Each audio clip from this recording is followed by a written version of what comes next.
विलोमा सारदा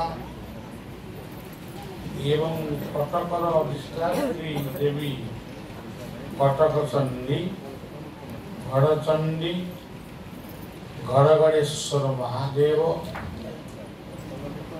यही पवित्र ऐतिहासिक सहर एटी गोटे इतिहासर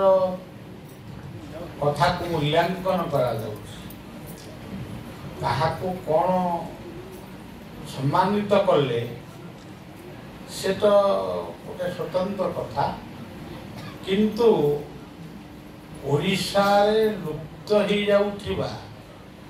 गोटे स्वतंत्र ऐतिह्य को आपण माने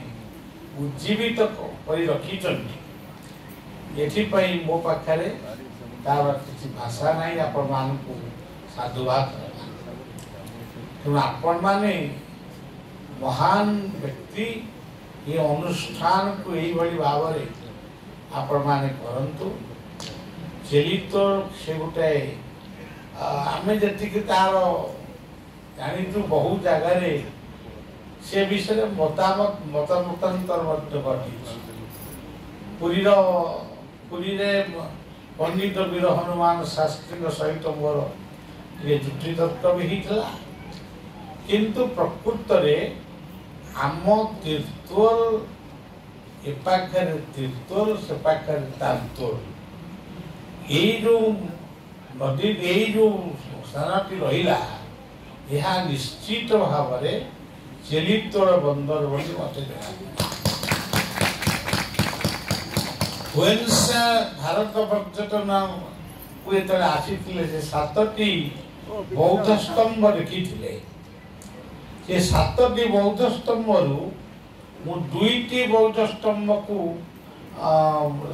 स्थिर करी धर्मेश्वर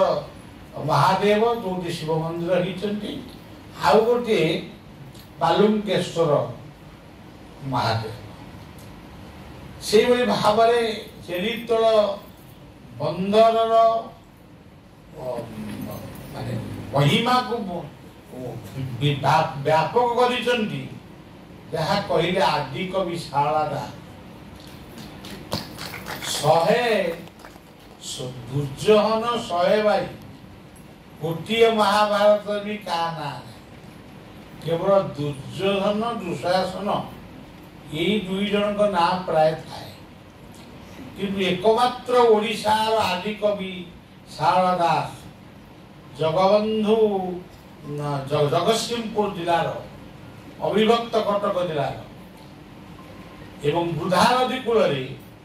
से 100टी भाई ना गोटी गोटी करी देखी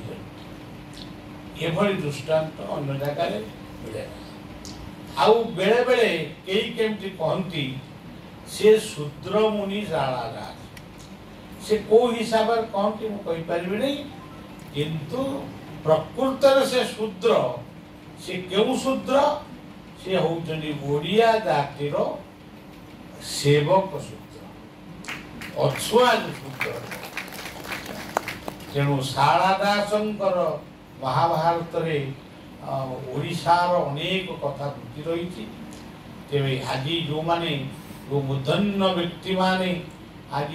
संबर्धित हेले से मानकु बलिया केवल यशस्वी हूँ ये प्रार्थना करुच्ची जो माने सहयोग करुँच से यशस्वी हूँ सर्वे भवन्तु सुखिनः ओम शांति। बहुत बधाई जनाऊँगी बाबा भैया को सी आज आम गहना जहाँ चरित्र विषय आम जी कही सी अधिक किसी कहले तेणु